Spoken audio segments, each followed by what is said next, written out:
Hello fam, it's Aubrey here in Nissa the Nissan, and today we're going to be talking about progress. So a couple of days ago, I got a text from a friend saying, hey, what's your plan for Friday, as an example.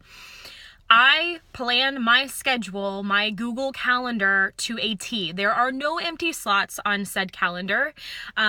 Everything from when I sleep, to when I eat, to when I exercise, to blocked out times for whatever action items it is that I'm trying to tackle, free time, relaxation time, it is all blocked into the calendar. And I remember this friend kind of came back with a witty comment of, good luck with that, because it was a pretty ambitious schedule for that particular day.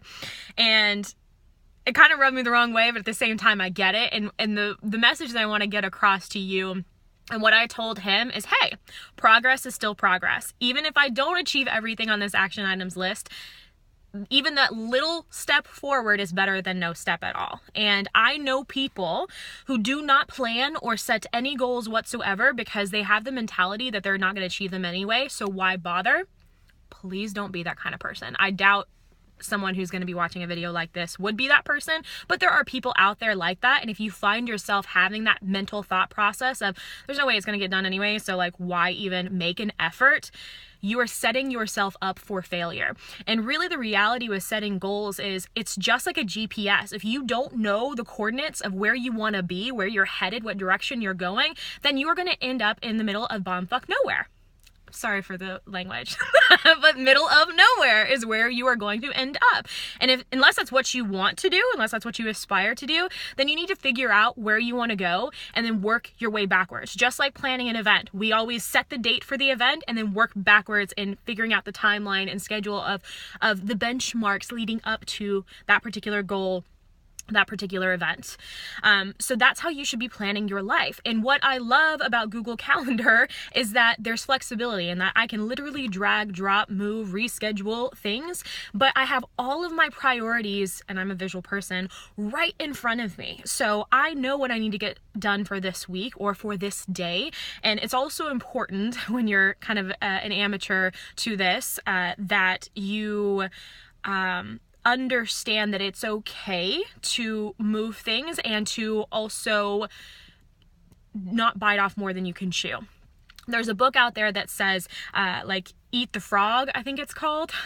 And it talks about essentially taking, I am stumbling all over my words, the most challenging action item that you have, or the one that you want to do the least, eat that frog first. Like, do that first. And then you open yourself up to doing all of the other things that you want to do, or that become easier to you. So that's something else that I also recommend. And in blocking out time, I obviously have the ability, like I said, going back to this, to move things around. And it's even easier if I don't accomplish everything that day to reorganize and reshuffle, but not lose sight of what the priorities are. And further to that, I had a friend message me the other day being like, hey, I've been, holding off on asking you this really important question, but I know you're really busy, but can you make my wedding? And I'm like, are you joking? And it's in November, mind you. It's January right now. It's in November.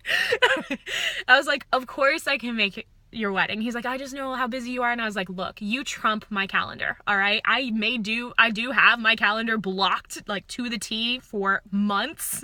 However, I do that purposefully so that I can reorganize, reshuffle, maybe spend less time working on something that I had blocked out previously. And sometimes you're ahead of schedule. Let's be real. Sometimes things don't take as long as you think that they would. So getting back to the point of this story, progress is still progress. It's better to have a plan than to not have a plan, and know that you can always change said plan at any point in time. But don't, and I repeat, don't have the mentality that it's better to not have a plan at all.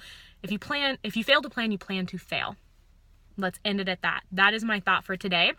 If you have anything to contribute to this, if you have people in your life who have a similar mentality or who have told you those things, you can rebuttal with, hey, progress is still progress. I'm still doing more than you, right? Look at me. Watch me. What is it? Look at me now. Hey, look at me now. And it will add up. I promise you, I've had so many people in my entire life question why I do certain things, and now they know. Now they know. All right. that's my thought for today. I love you very much, and I will see you next week. Mwah!